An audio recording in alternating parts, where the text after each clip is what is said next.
played a pretty decent Azir in this game, and now we're going to see him again. So the question is it something about Kuro's champion pool? Because, of course, he was never a big Azir player. The Rox Tigers would always try and avoid that Azir pick wherever possible. Time to blossom.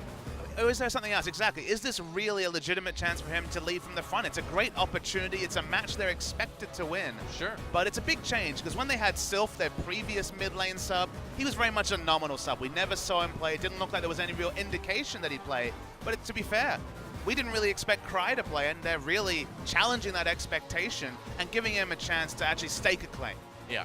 And I wouldn't read too much into, oh no, maybe there's huge issues with Kuro. I mean, because they could just be giving this guy some booth experience too. It's not exactly the most vital matches in the season, and they are playing against a team like MVP, and although they did look good against KT, they're still newcomers to the league, and they're still yet to be really proven, I feel like. Yeah, they had that solid performance though in Game 2. Maybe they were a bit too... maybe they didn't really push their advantage, a bit Jin-Air style from last season in terms of the fact that they had a massive advantage. They tried to take the tutorial victory and then were put to the sword in just the most emphatic of fashion, as everyone would have seen that clip of KT closing the game with all 3 inhibitors down. So that was a heartbreaker, man. The Nexus got down to sub 100 health, I think it was. 53 HP. Jeez, yeah. One single auto attack would have been enough, so now they have to shake off the PTSD that will come from such a crushing loss and just try and once again show that they are this solid team. They aren't a team, they aren't a no-hoper. They aren't going to be the new Kongdu monster, because that first series definitely seemed to suggest that. But until you register your first match win, you still always have that haunting possibility of being down there with 1-2 match wins at the end of the season. I mean, objectively, Kongdu and Spenu were probably 2 of the worst teams we've ever seen in a Korean League of Legends. And sad to say for them, I hate to put it like that, but I don't know if we're ever going to see a team reach kind of those depths going forward. Worth noting that, of course, they played a lot more games than the bad teams did back in the elimination tournament format pre-LCK. Sure. But 2 teams without a single win on the board, not even a game win, which with MVP, not surprising. With the Rox Tigers, definitely a big surprise. Yeah, pretty shocking that they ended up going down 0-2 to Samsung, but of course expecting them to come back a little bit today. KDA, for what it's worth, I mean, it's only 1 series for these matches, so these stats don't really mean a whole lot. Again, I mean, looking at this, only 2 games apiece for these guys, so you can't really read into these numbers that much. Yep. Lucian middle was something that MVP tried out, the Lucian Twitch combo that they were running. I actually didn't mind it in concept. They just kind of missed their power spike, got overwhelmed in the end by KT in that Game 1, and then both these players have tried out the Azir. Cry definitely showing that he is one of those Azir players that the Tigers have always lacked, because that's the one kind of oversight in the champion pool of Kuro. Yeah, that is true. And so, we will see if Cry can fit things a little bit better this week. And we'll see if MVP can overcome that heartbreaking loss to KT in game number 2 and maybe get a win over a team like the Rox Tigers. That would be pretty big. Excited to see if the Rox Tigers have some new ideas in draft. They tried a lot of new things at the same time, both champions and also blooding their new mid laner, so they looked kind of all at sea. We unfortunately had to kind of ironically call them still on vacation in that loss against Samsung. Time to come back from vacation, put the floaties aside, back to business. Let's see if they can actually show that, though, because there's no guarantees with the Rox Tigers. Yeah, as we move into picks and bans for game number 1 between the Rox Tigers and MVP, and it was a bit strange. They tried going Swain top, Aurelion Sol mid. It was some interesting choices in their games versus Samsung. We'll see if something a bit more standard comes out today. Maokai, the first ban, Nidalee.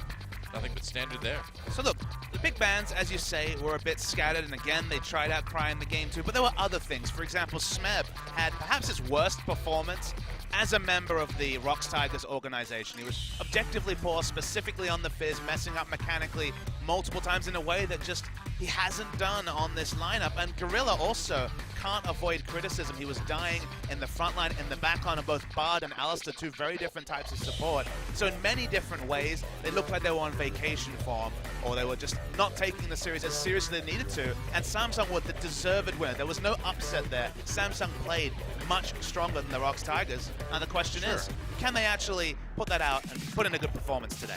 We'll find out.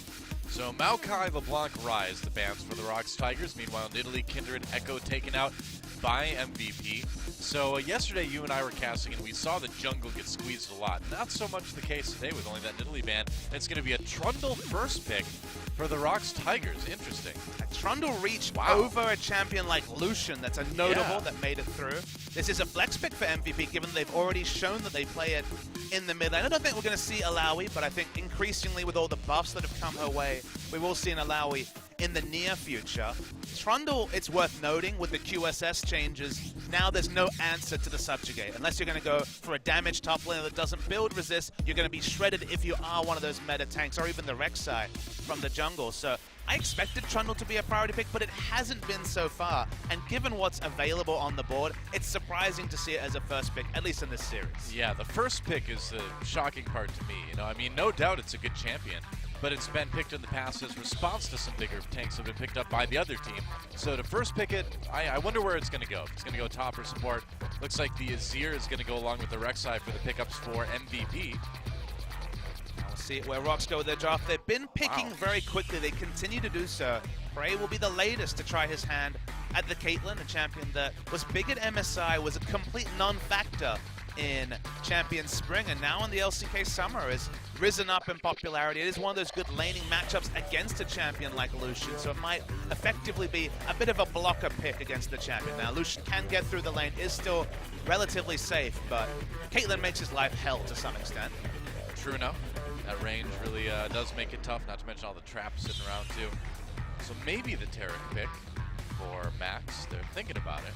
Taric has a lot of trouble against the meta supports, which actually recently have been the range supports. Can really harass him down. With Braum already locked in, there is an argument that you could get away with Taric in lane. His laning phase is weak, so I think a lot of teams in general will avoid playing him. But people said the same thing about Zillion, and you saw KT make us a believer, and KT made us a believer with Hachani as well. So I can definitely see some teams playing around with the Taric, but it's going to be more of a situational pick than a staple. Yeah, and it's not going to be a pick in this game as the Lucian and the Bard get locked in for MVP, so we'll get to see Max's Bard, see how he performs on that. And MaHa getting the extremely powerful Lucian. And so there we go, Elise and Varus. Okay, well, when they picked that Braum so early, too, with the Caitlyn, you had to wonder if it was going to be a lot of poking coming out of this Rox Tigers team, and it looks like it certainly is. And you return to first pick. Now you see the reason why they went for the Trundle, another disengaged champion to help with what is an oppressive siege. Caitlyn, Varus, under the turret, both in terms of harass and turret-taking ability, are very, very powerful. And Trundle pillar, Braum and his ability to disengage, Elise just with the jungle pressure, and of course Peanut's very high win rate on the champion will apply pressure in the early game. So Rox are going to go very focused on structures, which made a lot of sense in the Champion Spring meta, but you have to say, this meta so far has developed to be more dragon focused, and this dragon fighting team, look, it's possible to be done by the Rox Tigers, but it's not a prototypical dragon fighting comp, so they're going to go for objectives, and let's see how the dragons interact with that. Well, dude, if Rox Tigers can get their hands on a couple Mountain Drake buffs, that's, we saw what triple Mountain Drake buff did yesterday. It annihilated a Nexus in about 2 seconds, no joke. And with this comp, they're going to be killing structures, killing barons so fast if that buff pops up. You have to feel like MVP, if they can get through the early game, will fight around Dragon very well. Azir has always been one of those masters of kiting back around objectives. Not necessarily the greatest initiator, although has the outside chance of doing that. But again, been more about fighting around objectives. So a lot more standardness to the comp from the Rox Tigers, but not necessarily the Champion Summer comp that has been popularized by other teams, but we're still learning the patch, so there's no denying that there's a lot of power here. It's just, can they pull it off? Samsung put together a very good performance on a poke comp, and now it's Rox Tigers' turn to do quite the same. So what do you think about the Fizz pick here? Well, we'll get back into that, I suppose, in the game later, but Fizz going to ADD up in the top lane against that Trundle should be an interesting matchup unless we see the lane swap. Still very much be the tank Fizz, you'd have to imagine. You could go for DPS, a cannon or something, but Fizz will get in there. He'll trade pretty well. Will he out-trade a Trundle? Probably not, but it's going to be all about getting on top of one of Varus and Caitlyn and trivializing this poke duo during a team fight. That's right. So the Rox Tigers, second place last season, still looking for a win in summer. Let's see if they can get it against MVP in game one. Time to get in the game.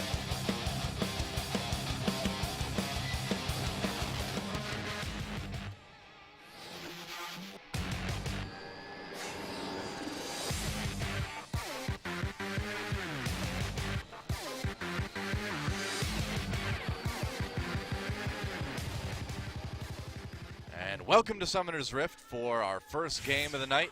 here on LCK Summer on OGN. Rox Tigers taking on MVP. Kind of surreal to see MVP back in the league again.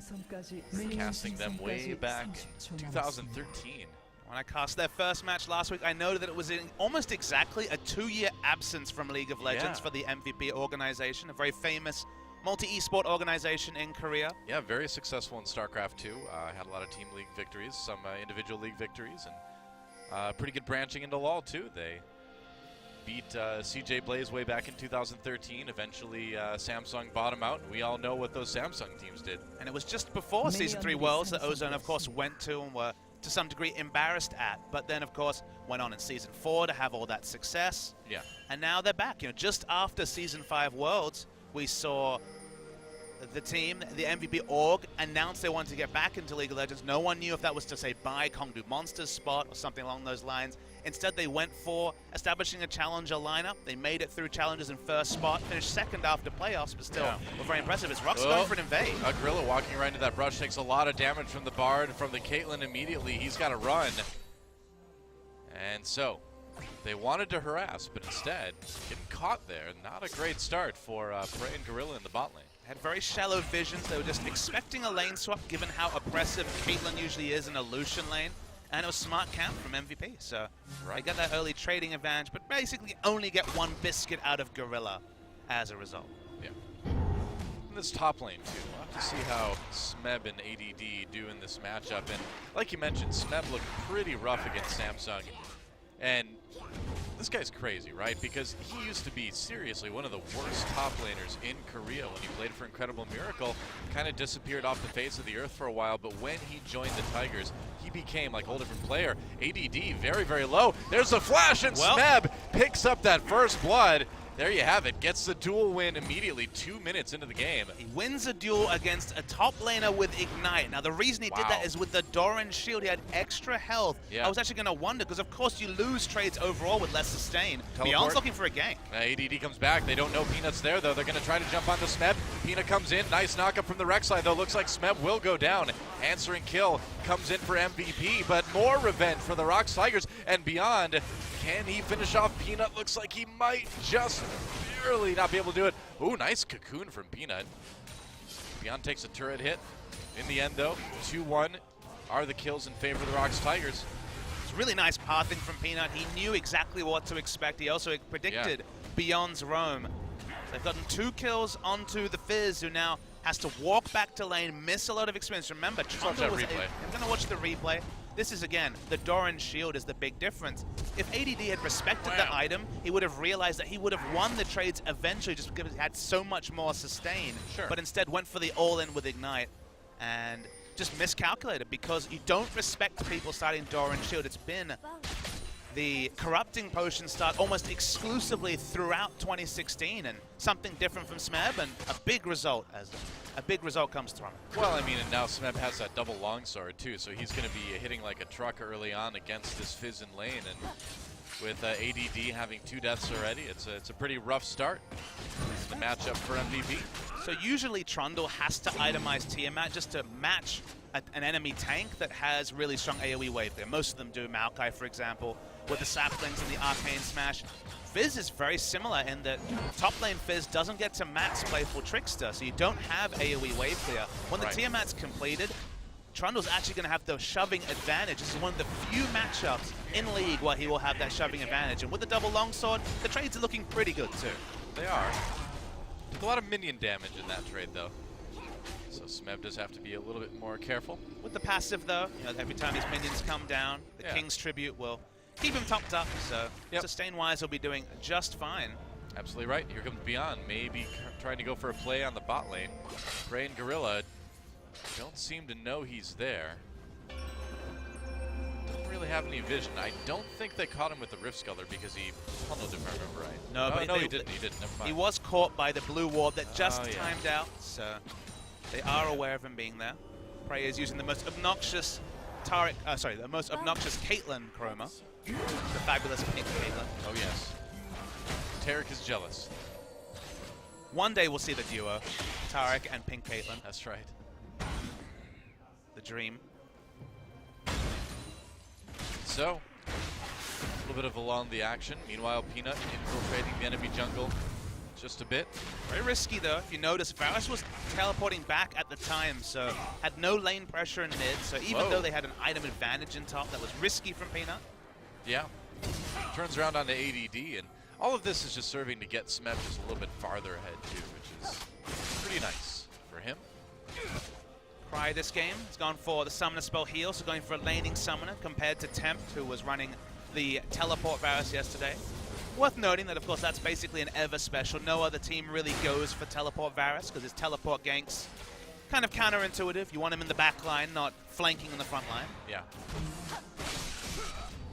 Looks like it's going to be a Cloud Drake for the first dragon of the game. Well, that's not interesting. Well, it's a little bit of movement speed, so it's not too huge for either team right off the bat. But late game might be important if you're making those big moves. The numbers are just too low, because movement speed is a great statistic. It's just 15 move speed is too low as ADD. All right, they're going to dive this guy. ADD, Playful Trickster, one. Smeb taking those turret hits. That Fizz very low. Smeb trying to get away. Whoa, super low. Peanut not able to, well, he does finish him off. Smeb does die to the Ignite in the end. That was a bit awkward. That was sloppy, and now Ian's going to get the Emperor's Divide for an easy pickup on that Azir. That was not the greatest series of plays from the Tigers ever, but no. As you can see, as usual, Peanut not too phased by dying. That was a return to Series 1 Rox Tigers play, and specifically Smeb just not respecting the Ignite damage. Ignite came down, he should have been able to factor it in. Instead, he takes an extra turret shot to ensure that the dive would come off. I mean, we haven't seen a lot of Ignite top laners lately, so it's, you know, it's easy to see how he neglected a bit, but come on, man. You know it's there. And look, at the end of the day, we talked about how ADD wouldn't have seen a lot of Doran Shield top laners in competitive, so he miscalculated. This is Smeb, though. We have higher expectations for Smeb than any top laner in the world. I think consensus you would put him as the top laner after Marin went on his own vacation in China. Yeah, that's true. So long vacation over there. So you have to say that Smeb, once again, he's just not had the same sort of consistency that we know him for. Yeah. It's kind of funny how 5 out of the 6 deaths so far in the game have been the top laners. Smeb just bullying ADD out of the lane now. Forces out that Playful Trickster with the pillar. Has gone for the Spectre's Cowl first to ensure that he wins trades, and we'll just itemize into the Tiamat a bit later. With the changes to Tiamat, it's no longer a big 45 AD item, so you're much more paying for the AoE, and right now he doesn't need it because Fizz doesn't have AoE either, so the magic resist is going to be that much more pertinent early. And we can see Prey using the ace in the hole, using the Caitlyn ultimate just to kind of push the MVP line back a little bit more. It's got such a short cooldown that you can use it to just trade, you know? It's worth noting that he's not against a tank support like Alistar and Braum that can just shake it off. He's happy if Bard eats the damage because Bard is very, very fragile. So either result is fine. So as you mentioned, just literally a trading tool for Prey at this early juncture. Yeah. Yeah, the big story, though, definitely is Smeb's lead over ADD. Despite the 2 deaths, he's still got a 50 CS lead, or 40 rather. Peanut gonna get found by Beyond in the jungle as he base checks that push. Flash, Chains of Corruption misses as Beyond flashes it too, and Ian able to zone out for his jungler as he gets away. Probably would have been a kill if the Chains of Corruption registered. Yeah. Azir was much slower in reacting, didn't have Flash to come for an emergency Emperor's Divide play, so bit of a mechanical misplay there from Cry, who once again is looking to impress in this series. Well, I gave it a shot. I mean, I like the assertive nature of the plays Cry is making, you know? So, I mean, I just wish I could ask why we're seeing Cry, because, okay, you could say the meta has kind of gone away from Kuro, specifically the Azir focus in recent months, but this guy, Kuro, was the top KDA player in the league last season, so it is a big story that he's now been absent for 2 games in a row. I suppose. At the same time, you know, I think you can just assume too, or you can make an educated guess that it may just be a matter of giving this guy experience too. It is early in the season. We've seen lots of teams, especially if you look at SK Telecom, you know, doing a lot of experimenting in the first round and then getting a little bit more serious in the second round when the playoffs start to get a little bit closer. So I wouldn't worry about Kuro just yet. Gotta say that spring of 2016 SKT were definitely a case study in slow starts. Oh yeah. but the crescendo at the end was obvious. I feel like you could say the same thing about the 2015 spring SK Telecom team as well. What is it about spring, Doa? I don't know.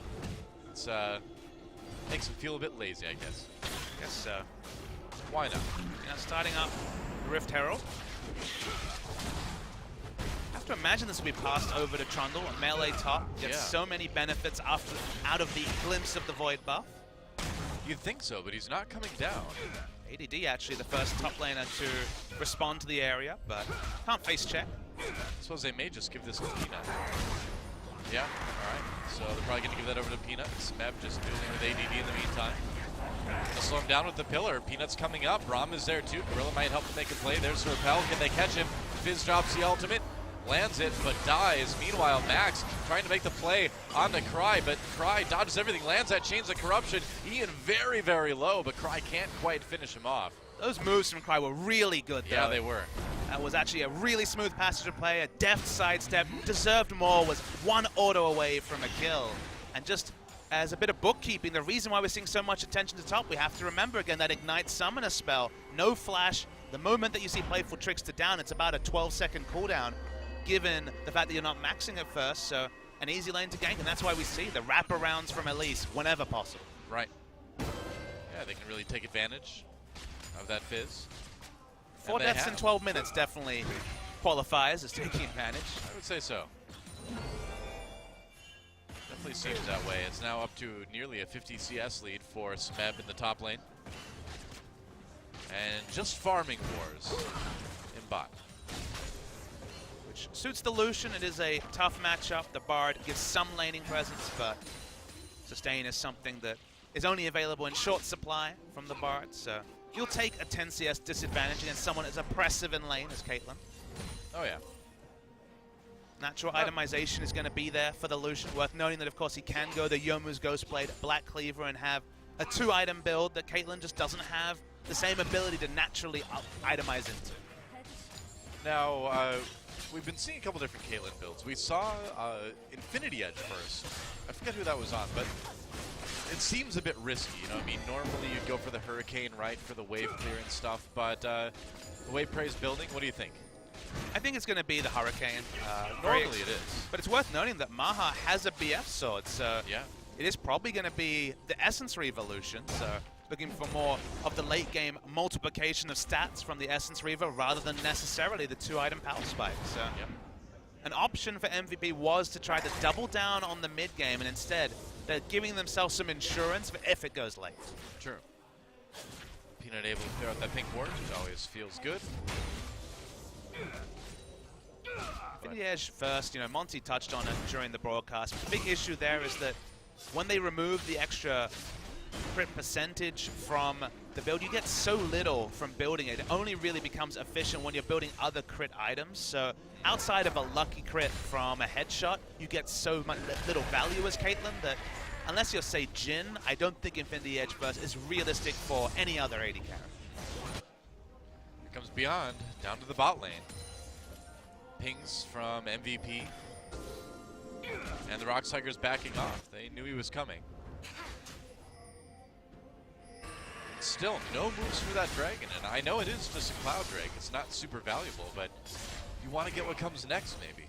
Well, all of Rox's power has been on the top side of the map. All 4 kills or all 4 deaths are on the top lane, so it's been the top side of the map, the enemy jungle that Rox have controlled. The bot lane has been so even. We haven't really seen the Caitlyn get a massive pressure advantage that Dragon isn't an objective that Rox have played to. They got the glimpse of the Void buff. That's the one thing they were able to claim, but they're going to have to shift their focus if they want to actually take the Dragons that their aggressive early game really should have opened up. Yep. You know what I love about MaHa? That his name backwards is ham. That's true. I would never have considered that. Yep. That's what he does sometimes. He goes ham. You would say probably too ham, given his positioning problems in the promotion series especially. Oh man, he had a rough promotion series. His team certainly helped him out a bit there. Did look a little bit better though against KT. Setups for Rox aren't going to be simple. Oh, we see the Playful Trickster used. Yeah, that's right. And ADD trying to get away now. Drops that visible ultimate. Stops up Smeb enough. Smeb still winning those trades. I mean, the Fizz ult does like nothing. No, not with the Spectre's Cowl, and no other offensive stats put in for the Fizz. Can't go for an aggressive trade because he's already used his escape. So yeah, just a disengaging fish. Yeah. Disengaging Fish was the name of my performance art piece in college. What'd you score on that one? An A, obviously. There you go. Of course. And then I was like, this isn't art actually, guys. I've fooled you all. I know how you feel about modern art. Oh yes, don't get me started. I'll try not to. It's not good stuff. Now, if we have a long pause, maybe I'll just draw it out of you. Maybe. But for now. Well, for now, it's Cloud Drake time for MVP. Gorilla knows what's up. Magical Journey for Max brings him a little bit closer. Max's Magical Journey. That sounds like a kid's show. The viewers to understand, though, that when we're talking about the dual damage threat, specifically the Varus, who's immobile, team fights will be difficult to navigate for Rox Tigers if they don't get the objectives they've kind of built towards. The early Dragons, for example. Yeah. Someone like Fizz, even if he's behind in lane, can run at a Varus, and Varus doesn't have a lot of answers for the kid of Fizz. Rek'Sai, Flash on Burrow, even the Bard can trivialize these truly backline carries on the side of Rox and steal teamfight victories away for MVP. So I want to see Rox really continue the snowball, keep the accelerator on for the entirety of the mid game, because there's no late game assurances in terms of team comp for Rox Tigers. Yep. Oh, Prey really way up Whoa, there. crit. Culling used. Tempered Fate catches Gorilla. He's going to be in big trouble there as he tries to dash away. Pops that Braum ultimate down, slows a bit of the MVP team. Meanwhile, Caitlyn catches Beyond with the trap. Beyond's going to have to take his tunnel out. And that was a good turnaround for the Rox Tigers, not losing anybody.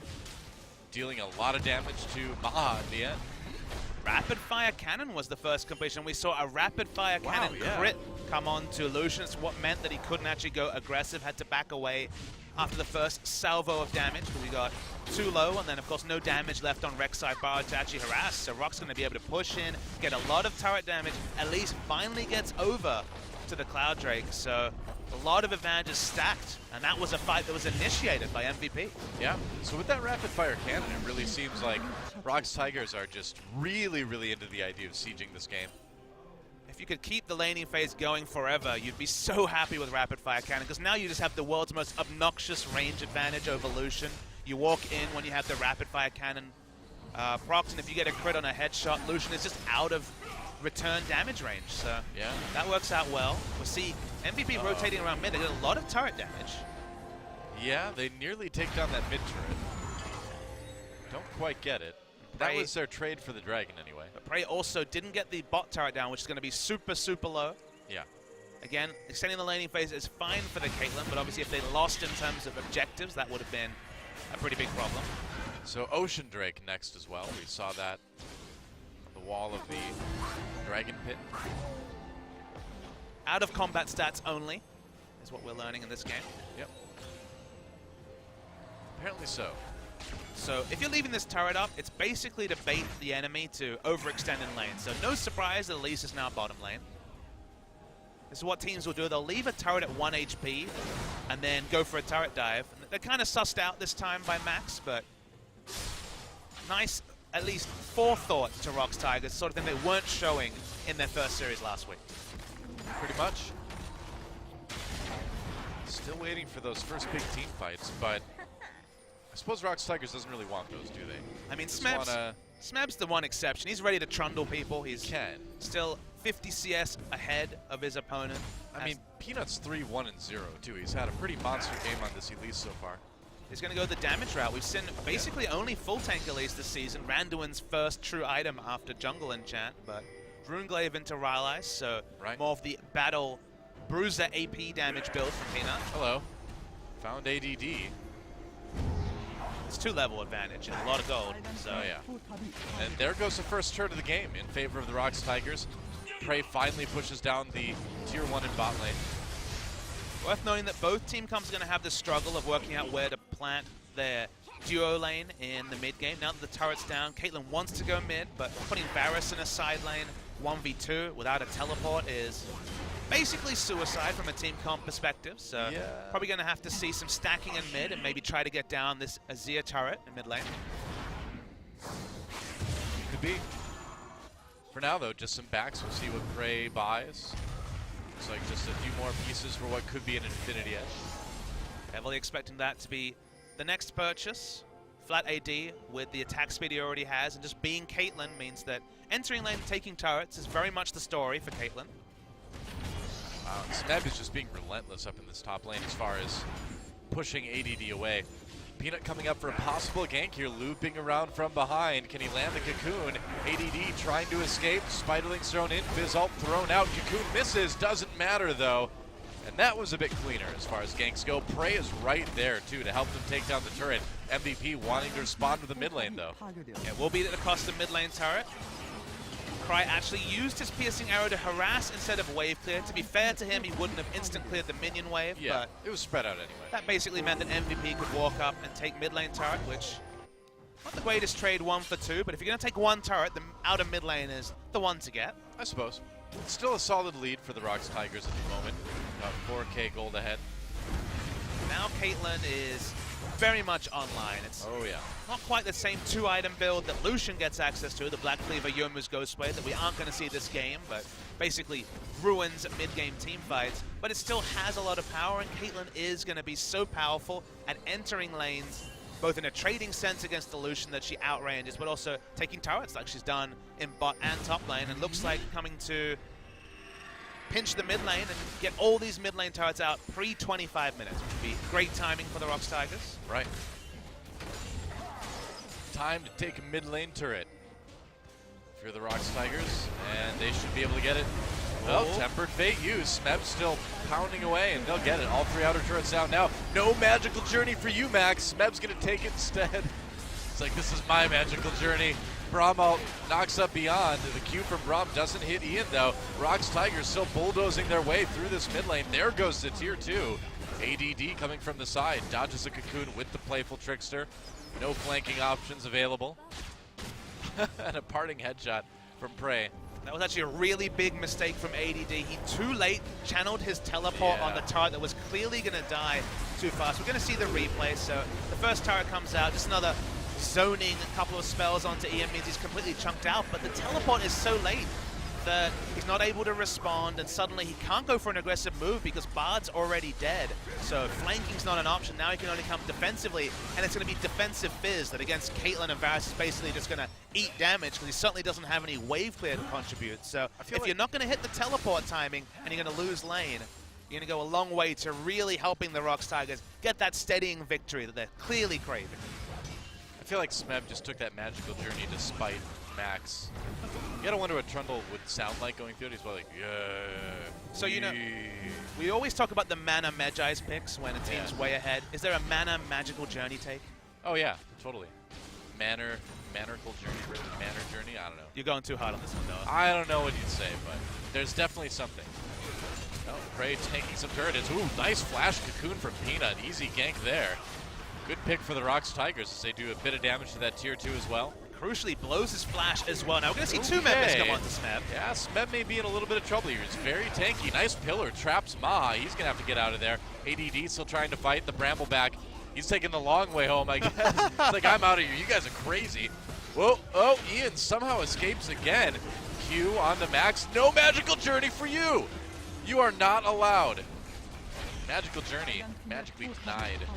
Welcome back, Rox Tigers. Hope you enjoyed your vacation. It lasted 2 games and also 20 minutes of a 3rd game, but finally we're seeing the ruthless aggression that Rox Tigers can put together, and Peanut in particular has been the big benefactor. Went the damage build, got the early kills from repeating the ganks onto the Ignite Teleport Fizz, and the end result, when the Battle Ward gets going, so do Rox Tigers. I was going to say, yeah. Max's alternate ID must be Lucky Charms since he's looking magically delicious to the Rox Tigers this game. Oh dear. Gotta say, when we do see bars this season, they've gone very polarizing. Key has pulled off some really impressive ults, but the squishiness of that champion, you know, a couple of auto attacks from this Caitlyn, specifically a headshot crit, and Bard's dead. Yeah.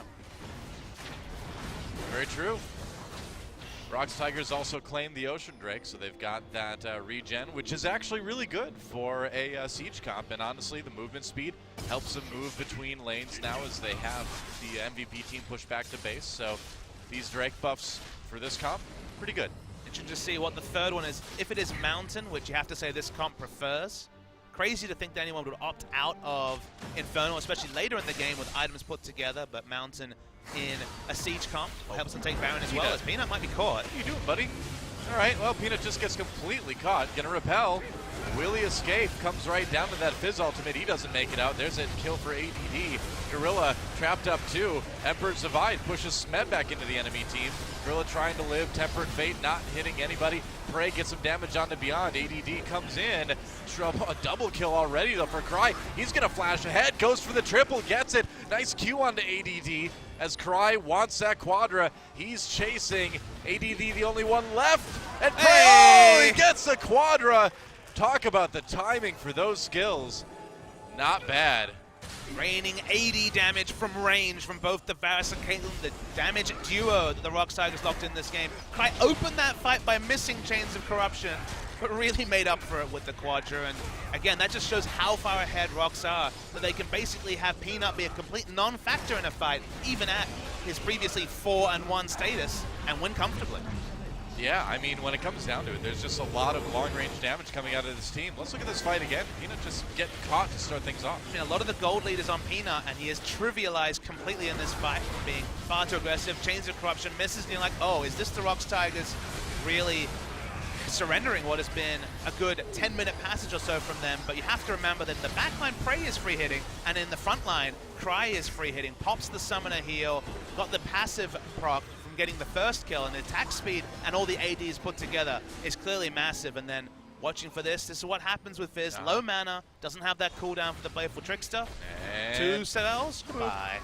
Now, also crucially during that fight, too, Ian's Emperor's Divide from that Azir actually knocked Smeb right on top of MaHa, too. So MaHa couldn't really ever get an angle to do damage in that fight.